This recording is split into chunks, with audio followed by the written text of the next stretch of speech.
Hello everyone, I'm Jackson. Today, we're diving into the chilling stories of influencers who chased one more viral moment and ended up being eaten alive. From a desperate YouTuber crossing into a private lion compound for views, to an animal rights live streamer opening the wrong gate at a failing roadside zoo and ending the day in the craziest way possible. It was March 6th, 2026, and the late afternoon heat had settled heavy over a private lion compound outside Johannesburg, the kind of dry, dust-thick air that made the metal fencing tick as it cooled. The compound catered to tourists paying for close-up footage of captive lions through chain-link enclosures, drawing a steady stream of foreign visitors every weekend. A painted yellow line on the gravel marked the boundary between the public area and the keeper service corridor used during feeding. Staff drilled that rule into every visitor before they ever stepped near the fencing.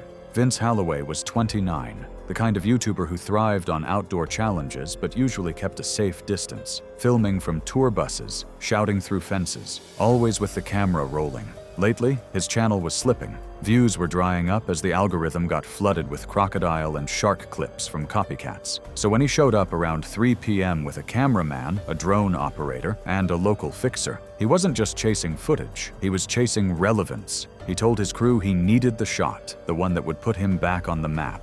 He'd already imagined the thumbnail in the van. Him inside lion territory, selfie stick raised high, daring the audience to click. I've got to hand it to Vince. The guy was meticulous. He didn't just show up and wing it. He mapped out every detail before stepping foot near those lions. He spent the first hour pacing the viewing area, joking that big cats were just oversized house cats, tossing meat scraps toward the fence for reactions. Staff warned him twice to step back behind the line. One adult male began pacing parallel along the fence, stopping and locking eyes every time Vince moved quickly or raised his voice. Lions are the second largest of the big cats, with mature males commonly exceeding 400 pounds. They are ambush predators capable of covering 50 feet in under 2 seconds. Their bite force crushes bone, and a single foreleg swipe carries enough force to break a human spine. In captivity, the rhythm of feeding operations triggers the same predatory drive that exists in the wild, and the smell of fresh meat sharpens it almost instantly.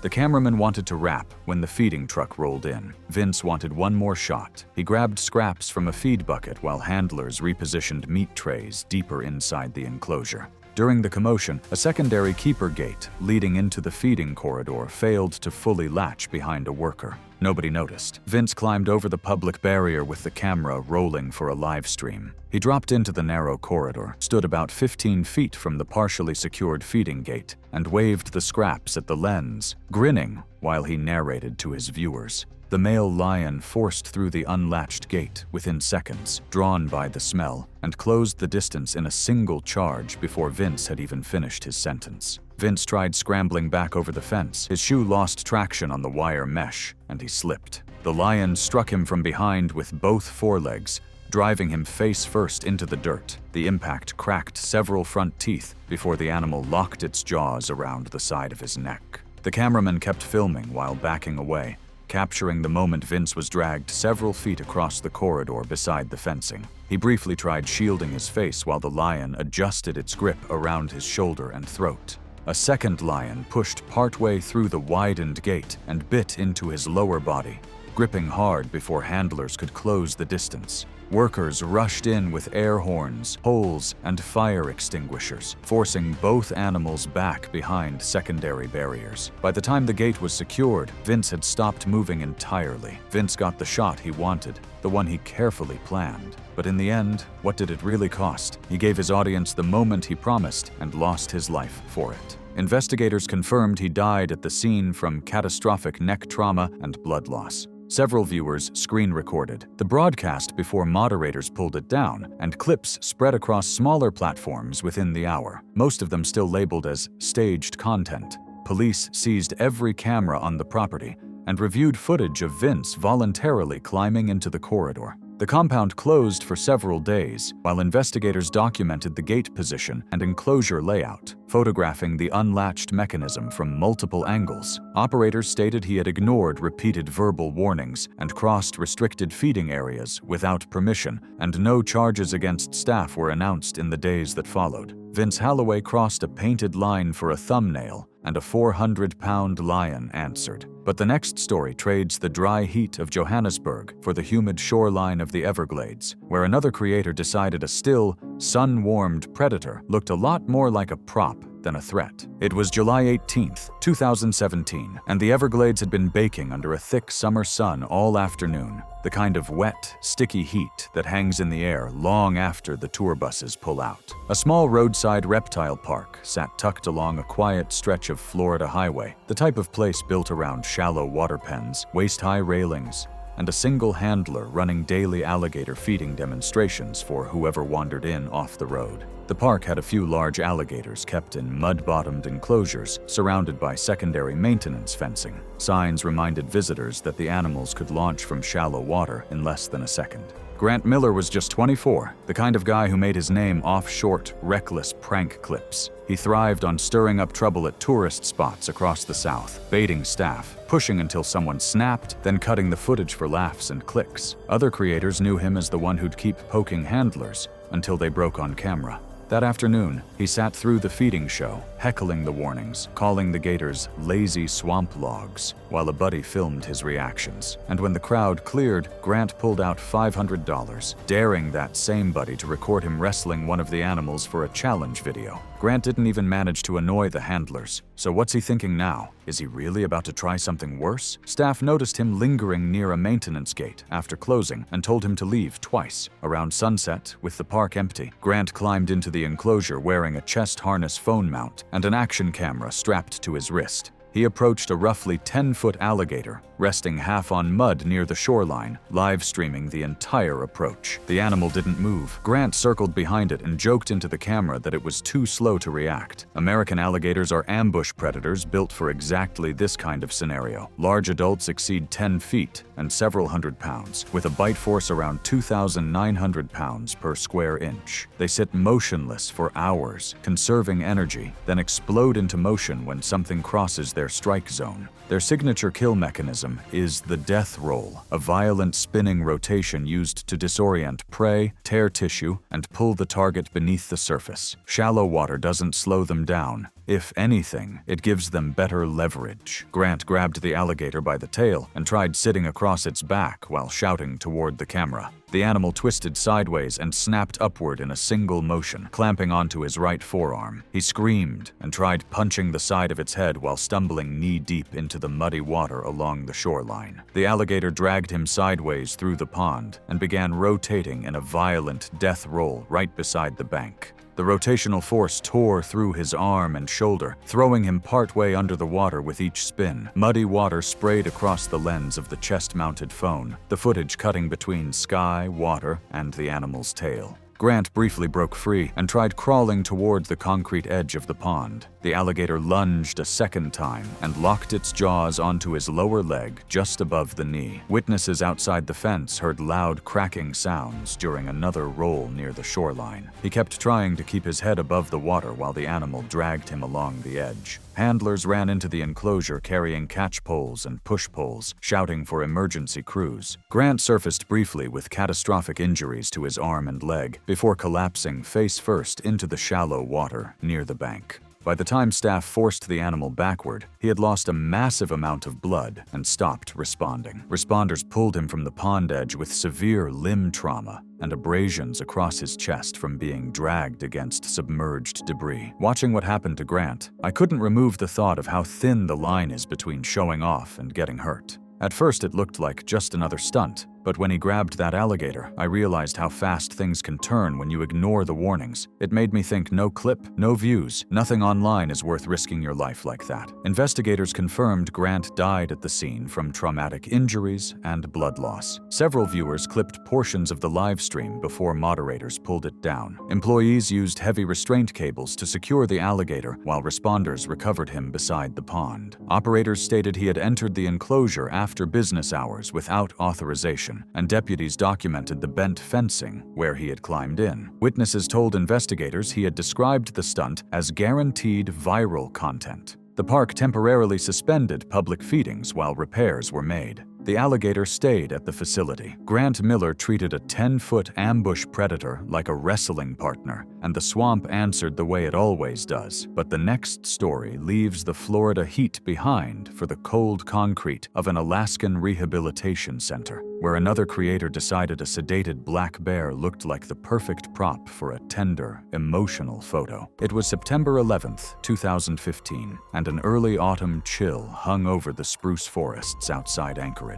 Along a gravel road near the wilderness sat a small bear rehabilitation center run mostly by donations and volunteers. That week, an injured adult black bear had been tranquilized for a leg examination after hurting itself on enclosure fencing and was recovering inside a concrete veterinary holding structure behind the main building. Lily Thorne was 27, a wildlife influencer known for emotional rescue animal videos and staged sanctuary encounters. Her content focused heavily on performative activism, slow-motion footage, dramatic narration, and filmed interactions with sedated or rescued animals. She arranged the visit through a volunteer contact rather than official staff approval. That morning, workers repeatedly warned visitors not to enter the veterinary holding structure, while the tranquilized black bear recovered. Lily kept asking how quickly the bear could wake up, and staff explained sedation timing could vary. Later, she told her cameraman that footage of her comforting the bear would look incredible. I'm having doubts about whether the concern she showed was because she truly cared or if it was just for content. Love to hear your opinion. During unloading operations behind the building, a volunteer accidentally left a secondary service door partially unsecured. Lily spotted it while workers carried medical containers to another enclosure. She slipped inside carrying a blanket prop and a handheld camera, her cameraman following behind. The bear lay on its side near a concrete drainage trench beneath overhead utility pipes, breathing heavily. The cameraman hesitated near the doorway, but Lily insisted the animal was still unconscious. Black bears are the most widely distributed bear species in North America, with adults regularly exceeding 300 pounds. They are typically less aggressive than grizzlies, but a black bear waking from sedation is operating on confusion, fear, and instinct. Even a defensive reaction from a startled adult bear can be devastating at close range. Sedation does not wear off cleanly. Animals can regain awareness suddenly, especially when unfamiliar movement or noise occurs nearby. Lily knelt down next to the bear, laying a blanket over its side while smiling for the camera. Out of nowhere, the bear jolted awake, confused, and pushed itself up.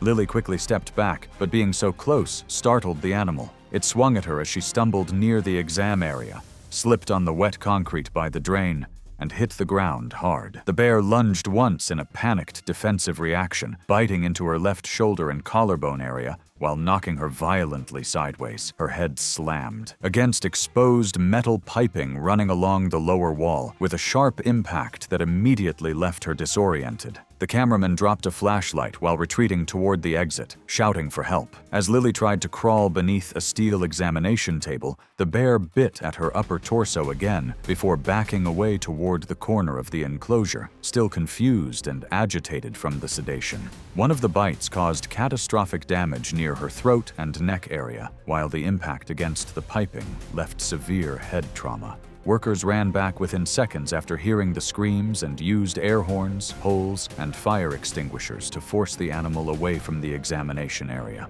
Lily was still breathing when staff pulled her outside onto the gravel access road.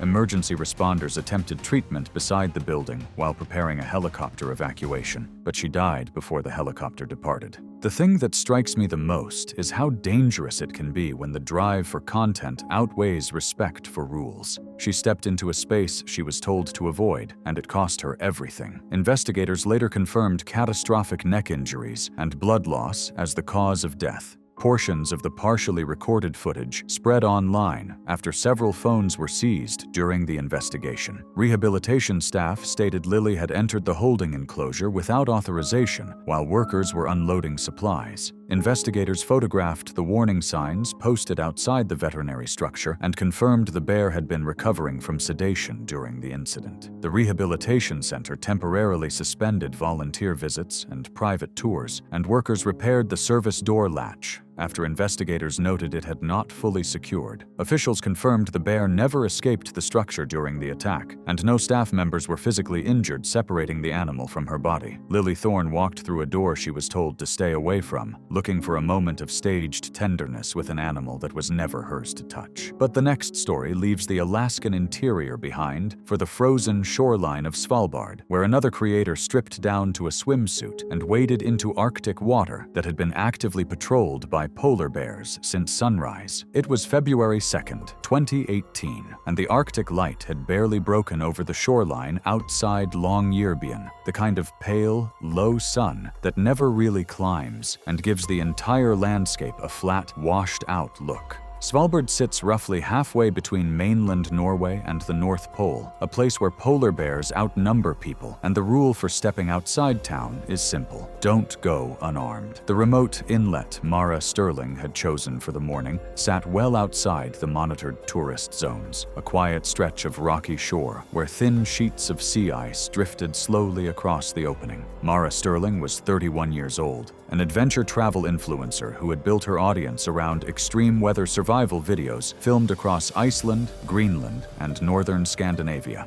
Each upload pushed the cold further than the last. She had traveled to Svalbard with 2 videographers to film a winter swim challenge in Arctic water, planned as a live stream event for her largest sponsor push of the year. Local guides had warned the crew that polar bears frequently traveled the shoreline hunting seals. Mara had declined hiring an armed wilderness escort after learning the extra cost would push her over budget. Guides patrolling a different stretch of coast that same morning had already radioed in fresh tracks roughly half a mile from her filming location. What if Mara hadn't turned down the armed escort? That one choice, saving money over safety, hangs heavy because it makes you wonder how different things might have been. The crew positioned a drone above the shoreline and floated a second camera beside a narrow break in the sea ice. Mara entered the water wearing only a swimsuit, insulated boots, and a head-mounted camera. Emergency supplies and a rifle sat near a parked snowmobile roughly 40 yards back. One cameraman spotted movement along an ice ridge about 80 yards out, but assumed it was drifting snow. Polar bears are the largest land carnivores on Earth. Adult males regularly exceed 1,500 pounds and can sprint across open ground or ice at 25 miles per hour. Unlike most large predators, they actively hunt humans.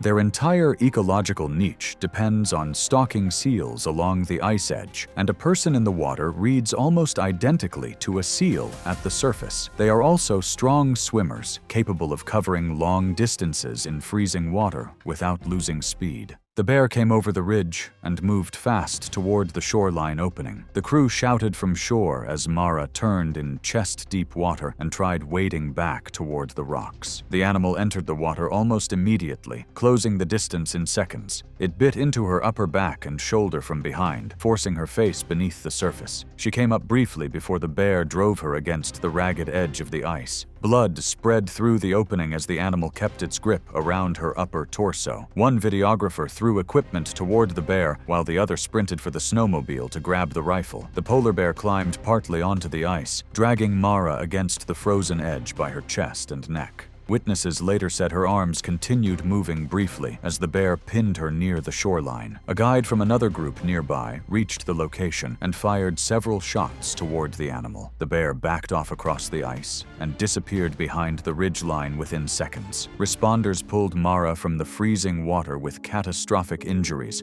across her throat, chest, and upper torso. She was pronounced dead before an evacuation helicopter arrived. Sometimes it is very for us to underestimate the places we step into, just like Mara when she treated the Arctic like just another backdrop for her content. But Svalbard isn't a stage. It's a wilderness where polar bears rule the shoreline. Drone footage captured portions of the attack, and several viewers screen-recorded the broadcast before moderators removed it. Local authorities confirmed the crew had filmed outside recommended protected zones and documented fresh tracks surrounding the campsite. Guides confirmed Mara had declined armed support earlier that morning. Responders recovered her floating head-mounted camera from the edge of the ice later that evening. The shoreline was temporarily closed while patrols searched nearby ice fields. The incident was classified as an attack during an unauthorized swim in active polar bear territory. Mara Sterling stepped into water that already had predators moving through it, and the Arctic did what it always does. It reminded her who's in charge. The next story shifts from that frozen silence in Svalbard to the warm, clear waves off Oahu's north shore. There, another streamer dropped his camera right into a feeding zone, and instead of pulling back, he listened as his viewers egged him on to dive in after it. It was August 9th, 2017, and the water off Oahu's north shore was holding that postcard kind of calm, flat enough to read the reef shadows from the surface and warm enough that visibility ran clean for dozens of feet in every direction. A commercial shark diving boat had set up over a permitted offshore site, known for attracting tiger sharks, drawn in by suspended bait containers lowered alongside a steel surface cage. The setup was the standard tourist build: secure cage, fixed bait lines, divers staying inside the bars, while the animals fed at a controlled distance. Dustin Rhodes was 26 years old, a live stream prank creator who had built his audience around donation-based dares filmed in public locations. His channel ran on hyperactive energy and the kind of impulsive challenges that pulled tips from viewers in real time. He had booked the shark dive specifically for the broadcast, treating the cage as a backdrop rather than a safety system. During the pre-dive briefing, the operators were clear that guests were forbidden from leaving the cage during active feeding. Dustin laughed it off on stream and told his audience the cage existed for tourists who scared easy. That morning, when he climbed onto the boat, he scraped the bottom of his left foot on a metal step. It was just a small cut, but it kept bleeding into the salt water the whole trip, and no one noticed it. Where does Dustin's boastfulness really take him? He laughed off the rules, treated the cage like a joke. It makes me wonder, was he chasing views or walking straight into danger? Inside the cage on his first descent, he was already playing to the camera when an action camera slipped from his grip and sank into the feeding zone below. The livestream chat lit up immediately. Viewers dared him to recover it, attaching donations to the prompts as the numbers climbed. Crew members told everyone to stay inside the cage. Dustin climbed halfway out before they finished the sentence. Tiger sharks regularly exceed 12 feet and are among the most opportunistic large predators in the ocean, known for investigating almost anything in their environment. Their feeding behavior is less selective than many reef-associated species, and during baited dives they can shift from slow, circling passes to closer investigative approaches with little warning. They often make quick passes, bumps,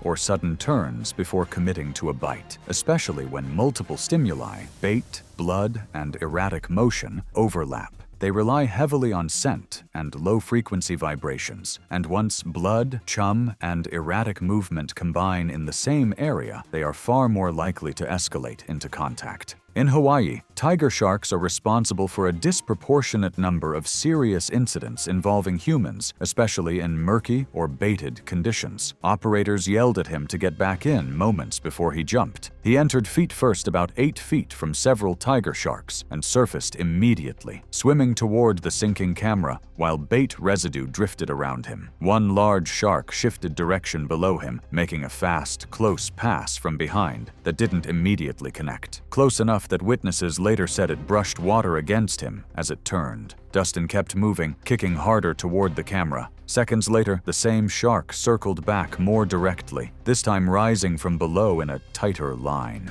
It made brief contact first, an abrupt bump or glancing strike, before snapping into a full bite at his lower leg. Dustin screamed and tried pulling himself back toward the cage ladder, thrashing hard near the surface as blood spread rapidly through the water. The bite had likely severed major vessels in his leg, and witnesses later described the water around him turning dark within moments. The surrounding sharks didn't instantly attack, but their movement changed, circles tightening, passes becoming more direct as the disturbance and scent increased. Crew members managed to hook Dustin's safety harness and drag him toward the ladder while striking at the sharks with poles to keep them back. One shark made a second close pass during the extraction, veering in and bumping along his side before peeling away. But the initial bite had already caused catastrophic blood loss. Dustin lost consciousness before operators finally managed to pull him partway onto the dive platform. The livestream audio caught the crew shouting for emergency responders, while viewers kept flooding the chat, convinced the entire thing was staged. Dustin lost consciousness in the water before operators finally managed to pull him partway onto the dive platform. Responders attempted emergency treatment on deck, while the boat raced back toward shore. He died before reaching land, the cause confirmed as catastrophic blood loss and traumatic injuries. When I think about Dustin, what hits me hardest is how easily pride and pressure from an audience can push someone past the point of safety.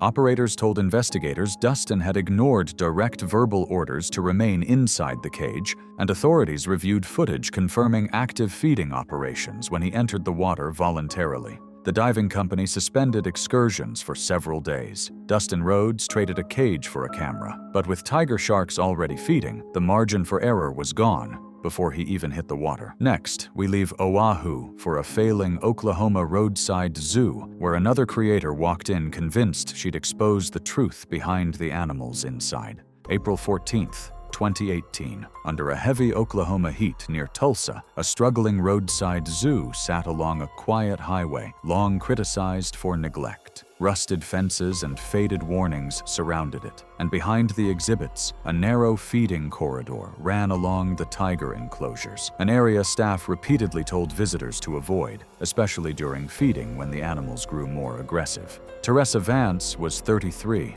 an animal rights livestream creator known for confrontational videos at poorly maintained roadside zoos across the South. She mostly made videos about scandals, live arguments with her staff, and fans always pushing her more. After hearing months of online talk that the zoo's tigers weren't being fed properly, she decided to go there herself. While filming herself accusing staff of hiding abuse, one employee casually mentioned that feeding had been delayed for hours after a supply truck arrived late that morning. Behind the exhibits, the tigers had been pacing most of the day. I look at Teresa's actions, and it makes me think passion for a cause is important, but if you ignore the risks around you, even good intentions can put you in danger. While wandering behind the public area, she found an unsecured secondary gate near the feeding corridor, and told her viewers she was going to prove what was happening behind the cages. Her cameraman repeatedly warned her that several tigers were pacing rapidly near the feeding doors.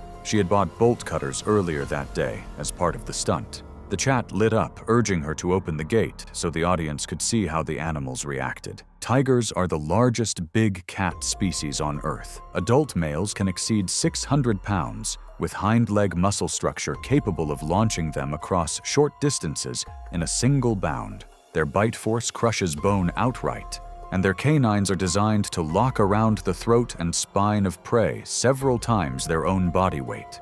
In captivity, the build-up to feeding sharpens every predatory instinct they have. A pacing, hungry tiger is not a curious tiger. It is an animal already mid-hunt, waiting for something to move within reach. Teresa cut through the secondary chain and forced the gate partially open while continuing to live stream. One adult tiger immediately charged towards the opening, followed seconds later by a second moving through the feeding corridor behind it. She froze briefly before trying to pull the gate shut again. The first tiger forced through the gap and knocked her backward onto loose gravel outside the corridor entrance. The animal bit into her neck and shoulder while pinning her chest beneath its forelegs. The second tiger reached her lower body and dragged her several feet away from the partially opened gate. The livestream caught her screaming as both animals mauled her near the fence line. One tiger violently shook her upper body side to side, causing catastrophic injuries to her neck and upper spine. She briefly tried crawling beneath a feeding platform before another tiger dragged her back into the open corridor.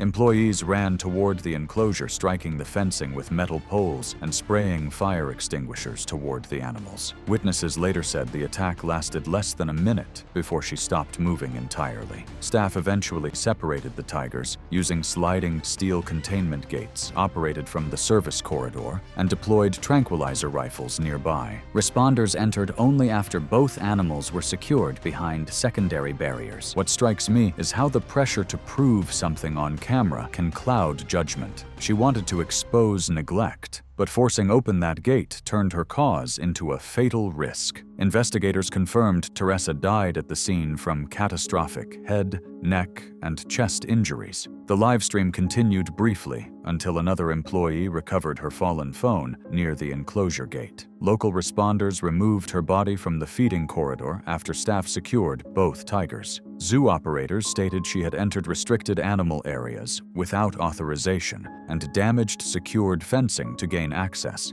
Investigators photographed the cut chain, bolt cutters, and damaged gate latch beside the enclosure entrance. The roadside zoo temporarily closed during the investigation. Officials stated the tigers never escaped the feeding corridor during the incident, and no employees were injured while securing the animals afterward. Teresa Vance walked into a place she believed she could fix, armed with bolt cutters and a live stream audience, and the animals she came to save answered the only way they knew how: